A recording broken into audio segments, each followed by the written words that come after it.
স্বাগত বিবিএ টিভির সংবাদে, সাথে আছে আমি মোহাম্মদ আসাদুজ্জামান টিটু।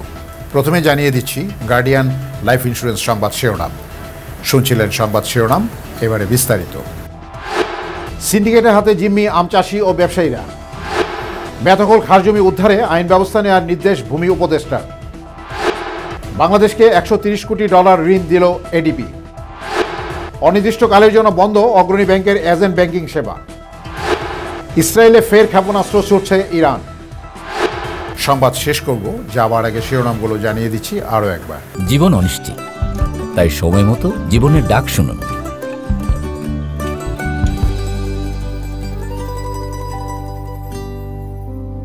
ও আরেকটা কথা, লাইক, শেয়ার আর ইন্স্যুরেন্স করতে ভুলবেন না।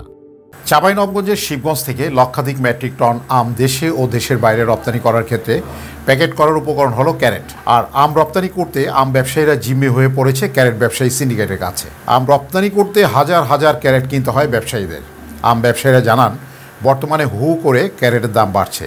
একটি ক্যারেটের দাম ধরা হয়েছে 210 টাকা।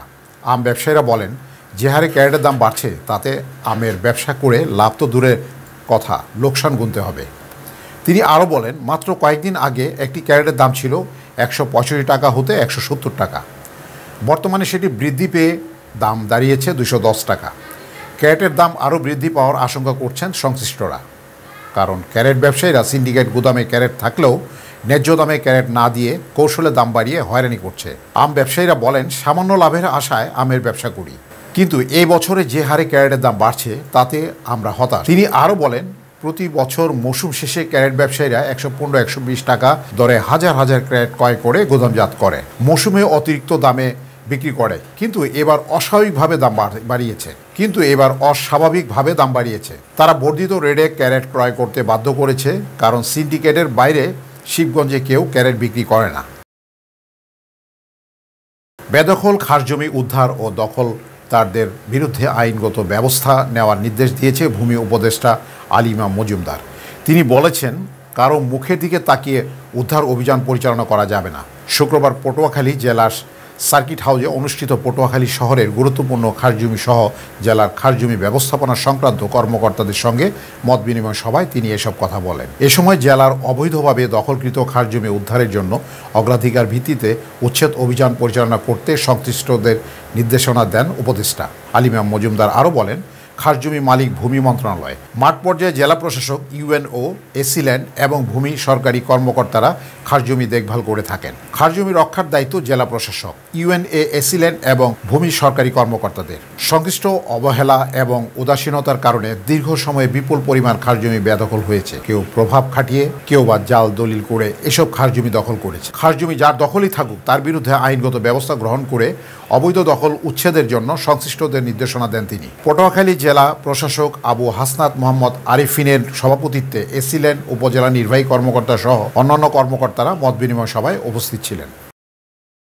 4 প্রকল্পে বাংলাদেশকে $130 কোটি ঋণ দিল এশিয়ান উন্নয়ন ব্যাংক এডিবি। শুক্রবার 20 জুন বাংলাদেশ সরকারের সঙ্গে এই ঋণ চুক্তি হয়। চুক্তিতে বাংলাদেশ সরকারের পক্ষে সই করেন অর্থনৈতিক সম্পাদক বিভাগের সচিব শাহরিয়া কাদের সিদ্দিকী। এডিবির পক্ষে সই করেন সংস্থাটির বাংলাদেশ প্রধান হিও ইয়ন জিয়ং। বাংলাদেশ ব্যাংক খাত স্থিতিশীল ও সংস্কারের জন্য $50 কোটি ঋণ দেবে এশিয়ান উন্নয়ন ব্যাংক এডিবি।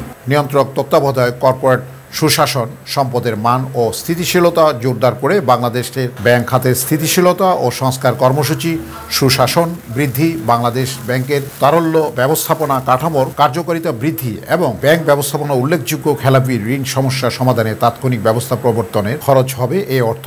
এডিবির প্রধান আর্থিক খাত বিশেষজ্ঞরা সজীব কৌশলী বলেন, ব্যাংক খাতে মূল সমস্যা হলো শক্তিশালী সম্পদের মানের অভাব, তারল্যের অভাব এবং অপর্যাপ্ত আর্থিক মধ্যস্থতার, যার ফলে আর্থিক অন্তর্ভুক্তির হার কম। এই কর্মসূচি আন্তর্জাতিক নিয়মে মেনে চলে নিশ্চিত করতে নিয়ন্ত্রকের ক্ষমতা বাড়ানো হবে। এছাড়া ব্যাংক খাতের মূলধন বৃদ্ধি এবং ক্ষুদ্র মাঝারি উদ্যোগের জন্য সাশ্রয়ী মূল্যের অর্থায়নের এক্সেস উন্নয়ন করার মাধ্যমে উল্লেখযোগ্য মূল্য সংযোজন আনবে।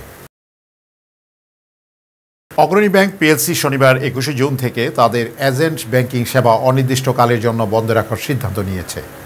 শুক্রবার 20 জুন জাতীয় দৈনিকে প্রকাশিত এক জরুরি বিজ্ঞপ্তিতে ব্যাংক কর্তৃপক্ষ এ তথ্য জানায়। এতে জানানো হয়েছে, ব্যাংক কর্তৃপক্ষের সিদ্ধান্ত অনুযায়ী পরবর্তী নির্দেশনা না দেওয়া পর্যন্ত দেশের সব এজেন্ট পয়েন্ট থেকে সব ধরনের ব্যাংকিং সেবা বন্ধ থাকবে। তবে এজেন্ট ব্যাংকিং সেবা সাময়িকভাবে বন্ধ থাকলেও গ্রাহকরা অগ্রণী ব্যাংকের যে কোনো শাখা থেকে স্বাভাবিক ব্যাংকিং লেনদেন চালিয়ে যেতে পারবে। এজেন্ট ব্যাংকিং সেবা বন্ধের পিছনে কোনো কারণ উল্লেখ না করলেও ব্যাংকটি জানিয়েছে এটি অনিবার্য কারণে বন্ধ রাখা হচ্ছে। এই সিদ্ধান্ত গ্রাহকরা যে সাময়িক অসুবিধার মুখে পড়বেন তার জন্য দুঃখ প্রকাশ করেছেন ব্যাংক কর্তৃপক্ষ। অগ্রণী ব্যাংকের ওয়েবসাইট অনুযায়ী বর্তমান দেশের বিভিন্ন জেলায় প্রতিষ্ঠানটির 566টি এজেন্ট ব্যাংকিং পয়েন্ট রয়েছে। এসব পয়েন্ট থেকে সাধারণত নগদ জমা ও উত্তোলন হিসাব খোলা, রেমিটেন্স গ্রহণ, ইউটিলিটি বিল প্রদান সহ নানা ধরনের সেবা দেওয়া হয়ে থাকে। এজেন্ট ব্যাংকিং কার্যক্রম বন্ধ থাকায় এসব সেবা আপাতত শুধু শাখাভিত্তিক ব্যাংকিং চ্যানেলের মাধ্যমে গ্রহণ করতে হবে বলে জানা গেছে। শত্রুপক্ষ ইসরায়েলের ভূখণ্ড লক্ষ্য করে ফের ক্ষেপণাস্ত্র ছুড়ছে ইরান।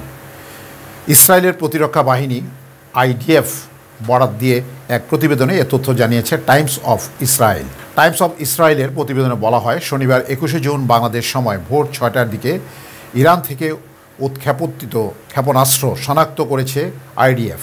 ইতিমধ্যে ইসরায়েলদের নিরাপদ আশ্রয় যেতে বলা, পাশাপাশি প্রতিরোধমূলক ব্যবস্থা নিতে সতর্ক করা হয়েছে। প্রতিবেদনে আরও বলা হয়েছে, যেসব এলাকায় ক্ষেপণাস্ত্র আঘাত হানতে পারে বলে ধারণা করা হচ্ছে সেখানে ইতিমধ্যে সাইরেন বাজার শুরু করেছে। তবে ইরান থেকে ঠিক কতটি ক্ষেপণাস্ত্র ছোড়া হয়েছে এবং ইসরায়েলের কোথাও এগুলো আঘাত হানতে পারে এই বিষয়ে তাৎক্ষণিকভাবে কিছু জানা যায়নি। IDF ইসরায়েলের ফের ক্ষেপণাস্ত্র ছুড়েছে ইরান। শত্রুপক্ষ ইসরায়েলের ভূখণ্ড লক্ষ্য করে ফের ক্ষেপণাস্ত্র ছুড়েছে ইরান।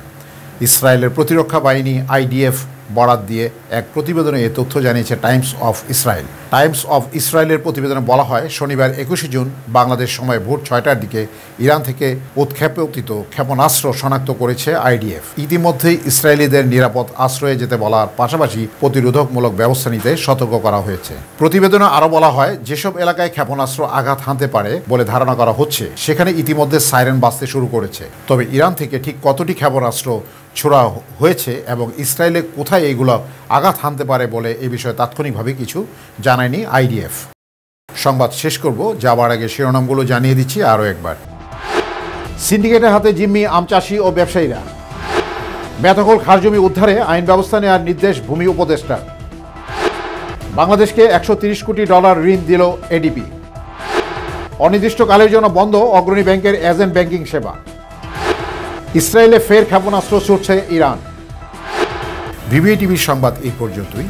সর্বশেষ সংবাদ জানতে ভিজিট করুন YouTube/BBA-TV এবং ফেসবুকে লগ ইন করুন Facebook/BBA-TV। এছাড়াও আমাদের ওয়েবসাইট ভিজিট করুন www.bbatv.news। এতক্ষণ সঙ্গে থাকার জন্য ধন্যবাদ।